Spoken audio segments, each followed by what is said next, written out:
This is Danny Gilfillan for Seconds Out in Manchester. We've just had the final press conference for Crews-Dezurn versus Savannah Marshall. It's a pleasure to be joined by trainer SugarHill Steward. Sugar, you're here for Ben Whittaker. Always a bit of buzz about him. You must be delighted, first of all, with just how active he's been so far in 2023. First of all, I'm doing this interview with you only because you got this tripod thing fixed out. I'm really impressed, so let's carry on now. Big ups to you. Yeah, just on Ben Whittaker, obviously a frustrating sort of closing half to 2022, but as I say there, you must be delighted to get the activity going again. 2 fights already this year. Yeah, things happen for a reason, so, he had an injury and, that's been all sorted out, life experiences. And, he's back better than ever and happy to be fighting, back-to-back, staying healthy, and looking for more fights and bigger fights, really. Up there against Big Blad Beljiski. What do you make of him as opponent? He's been over here before. He went 8 rounds with Karol Atayama, who's a fairly decent prospect at light heavy. Would you say on paper this is Ben's toughest fight yet? Another step up? I don't know, because the paper don't mean nothing to me. It's all about styles. The styles make the fights. And from what I hear, I haven't seen him, but from what I'm hearing, he's a come forward kind of guy. And like he says, I want to get to him and touch him and knock him out. Only one punch can change everything. So that's what we're looking for. But all these fights are tough. You can't just look at their record and say, it's an easy fight. With prospects who have the excitement around them, Ben Whittaker, we're always looking to the future. We sort of take these fights as a given, which is obviously the wrong attitude to have. But in an ideal world, how long before, as his trainer, you would like to see Ben competing for titles and into 10, 12 round fights? I'm like everybody else. I wish this first maybe 3 fights he shouldn't have fight for a world championship. But, obviously we have to work on some things. And when those things are worked on and it's ready for him to move up and step up, then that's what he'll do.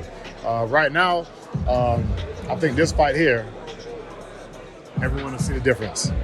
With Ben as well, there's obviously the whole outside of the ring stuff. He's very confident. There's always the flashy ring entrances. But you speak to him outside of that, off camera, he's really grounded, humble, and, he's focused on his fighting.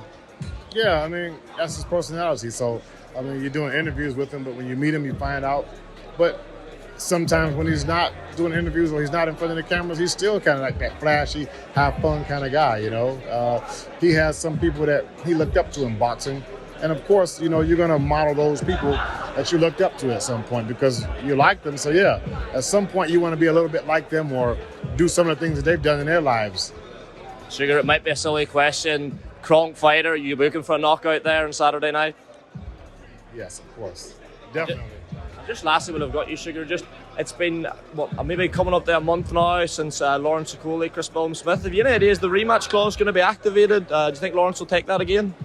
From what he talked to me about, he said yes, definitely. But all that's out of my hands.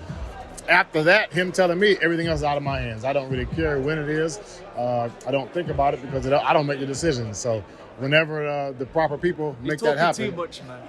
Oh my gosh. There he is, Benzo. Hey man, look at the shine. Look at the shine. Look at the blink, blink. I think it's too many buttons. This is how I would do it. Open up. This is how I would do it. Yeah. This is how I would do it. About right. Take your shirt off. Look at that. The purses are good. The purses are good. So when you're walking, it's flashing too. Hey, camera.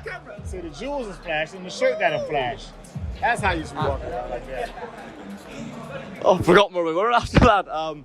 Just on. I'm going over there and button it up. You might, but no. I'm going to come over there and take it loose. You just started it now. Hey, look, don't hide it. What you got it for? What was that we were saying about Ben being brash? Just on, back to Lawrence Okoli. Is he back in the... We have a good time, and we're always joking, having fun. Actually, to learn, the best way to learn is to have fun. Is that, you think, having that almost more than a trainer-fighter relationship when you can get on like that, and you should think you were friends for 10 years with that. Does that help to make a happier fighter, a better fighter, so to speak? All right. Everybody has a different personality, so maybe some people may not. They're not going to have as much fun as me and Ben do, or talk as much as we do, or vibe as much as we do. But you have to take what you're given and work with it. That's all. Sugar, you give me plenty of your time there. Thanks very much. All the best for fight week. Enjoy the rest of the time in Manchester. Bosh.